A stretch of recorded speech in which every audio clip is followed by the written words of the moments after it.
کئی دہائیوں تک وہ خاموشی سے ایران کے طاقتور حلقوں، مذہبی قیادت اور سیکیورٹی اداروں کے اندر اثر و رسوخ رکھتے رہے۔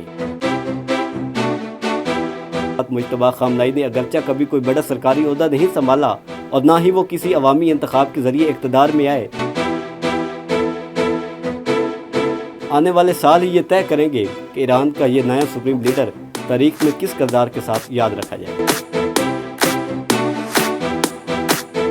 سیاست میں بعض شخصیات ایسی ہوتی ہیں جو منظر عام سے دور رہ کر بھی طاقت کے مراکز کو متاثر کرتی رہتی ہیں، مگر ایک وقت ایسا آتا ہے جب وہ اچانک عالمی سیاست کے مرکز میں آ جاتی ہیں۔ ایران کے نئے سپریم لیڈر مجتبیٰ خامنائی بھی ایسی ہی ایک شخصیت ہیں۔ کئی دہائیوں تک وہ خاموشی سے ایران کے طاقتور حلقوں، مذہبی قیادت اور سیکیورٹی اداروں کے اندر اثر و رسوخ رکھتے رہے، مگر اپنے والد آیت اللہ علی خامنائی کی موت کے بعد وہ اچانک دنیا کے سب سے طاقتور مذہبی اور سیاسی عہدوں میں سے ایک پر پہنچ گئے۔ آج مشرق وسطیٰ کی سیاست، ایران کی خارجہ پالیسی اور عالمی طاقتوں کے ساتھ بڑھتی ہوئی کشیدگی کے درمیان دنیا کی نظریں اس شخص پر مرکوز ہیں جسے اب ایران کا نیا رہبر اعلیٰ کہا جا رہا ہے۔ مجتبیٰ خامنائی 8 ستمبر 1969 کو ایران کے مقدس شہر مشہد میں پیدا ہوئے۔ وہ ایران کے سابق سپریم لیڈر آیت اللہ علی خامنائی کے دوسرے بیٹے ہیں اور ان کے خاندان میں کل 6 بچے تھے۔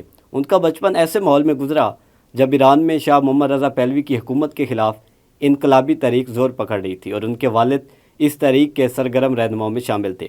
1979 کے اسلامی انقلاب کے بعد جب ایران میں آیت اللہ خمینی کی قیادت میں اسلامی جمہوریہ قائم ہوئی تو خامنائی خاندان اچانک ایران کے طاقتور ترین مذہبی اور سیاسی حلقوں میں شامل ہو گیا۔ انقلاب کے بعد مجتبیٰ خامنائی کا بچپن اور نوجوانی تہران میں گزری، جہاں انہوں نے اپنی ابتدائی اور ثانوی تعلیم حاصل کی۔ بعد ازاں انہوں نے ایران کے معروف مذہبی تعلیمی اداروں میں اسلامی فقہ اور دینی علوم کی تعلیم حاصل کی۔ وہ قم کے مذہبی مدرسوں میں زیر تعلیم رہے، جو شیعہ اسلامی تعلیمات کا سب سے بڑا مرکز سمجھا جاتا ہے۔ بعد میں وہ خود بھی انہی مدارس میں فقہ اور اسلامی قانون پڑھانے لگے اور کئی برس تک اعلیٰ سطح کی دینی تدریس سے وابستہ رہے۔ 1980 سے 88 تک جاری رہنے والی عراق کے ساتھ جنگ نے ایران کے پورے معاشرے کی طرح مجتبیٰ خامنائی کی زندگی پر بھی گہرا اثر ڈالا۔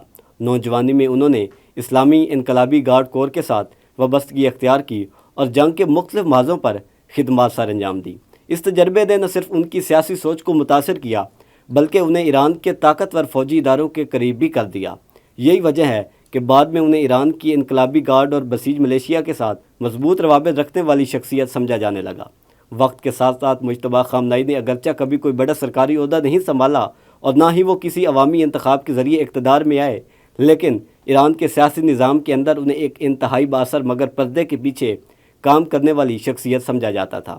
تجزیہ کاروں کے مطابق وہ اپنے والد کے دفتر یعنی بیت رہبری کے اہم فیصلوں میں کردار ادا کرتے تھے اور ایران کے سیاسی اور سیکیورٹی معاملات میں ان کا اثر و رسوخ مسلسل بڑھتا رہا۔ 2009 کے صدارتی انتخابات کے دوران بھی یہ ان پر الزام لگا کہ انہوں نے سیاسی فیصلوں پر اثر انداز ہونے میں اہم کردار ادا کیا۔ سن 2000 کی دہائی کے بعد مجتبیٰ خامنائی کو ایران کے ممکنہ مستقبل کے رہنما کے طور پر بھی دیکھا جانے لگا۔ اگرچہ ایران کے آئینی نظام میں قیادت موروثی طور پر منتقل نہیں ہوتی، مگر ان کے والد کی طویل حکمرانی، مذہبی حلقوں میں اثر و رسوخ اور سیکیورٹی اداروں کے ساتھ قریبی تعلقات نے انہیں طاقت کے مرکز کے قریب کر دیا۔ 2019 میں امریکہ نے انہیں پابندیوں کی فہرست میں بھی شامل کیا کیونکہ واشنگٹن کے مطابق وہ ایرانی حکومت کے اندر اہم فیصلوں میں کردار ادا کرتے تھے۔ مارچ 2026 میں ایران کی سیاست میں ایک بڑا موڑ اس وقت آیا جب ایران کے سپریم لیڈر آیت اللہ علی خامنائی ایک بڑے فوجی حملے میں شہید ہو گئے۔ اس واقعے کے بعد ایران کی مجلس خبرگان، جو سپریم لیڈر کے انتخاب کی ذمہ دار مذہبی کونسل ہے، نے ہنگامی اجلاس کے بعد مجتبیٰ خامنائی کو ایران کا نیا سپریم لیڈر منتخب کر لیا۔ اس طرح وہ ایران کی تاریخ کے تیسرے سپریم لیڈر بن گئے اور پہلی بار ایسا ہوا کہ کسی سپریم لیڈر کا بیٹا اس منصب تک پہنچا۔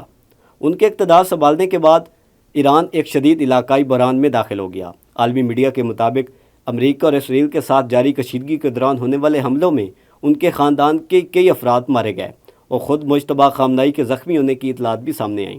انہوں نے اقتدار سنبھالنے کے بعد اپنا پہلا پیغام بھی تحریری بیان کے ذریعے جاری کیا کیونکہ وہ عوامی طور پر سامنے نہیں آنا چاہتے۔ آج مجتبیٰ خامنائی ایک ایسے وقت میں ایران کی قیادت کر رہے ہیں جب ملک شدید معاشی پابندیوں، علاقائی جنگوں اور عالمی دباؤ کا سامنا کر رہا ہے۔ ان کے ناقدین انہیں سخت گیر نظریات رکھنے والا رہنما قرار دیتے ہیں جبکہ ان کے حامی انہیں ایرانی انقلاب کے نظریات کا محافظ کہتے ہیں۔ تجزیہ کاروں کا خیال ہے کہ ان کی قیادت میں ایران کی پالیسی مزید سخت ہو سکتی ہے کیونکہ انہیں ایران کے قدامت پسند اور انقلابی حلقوں کی بھرپور حمایت حاصل ہے۔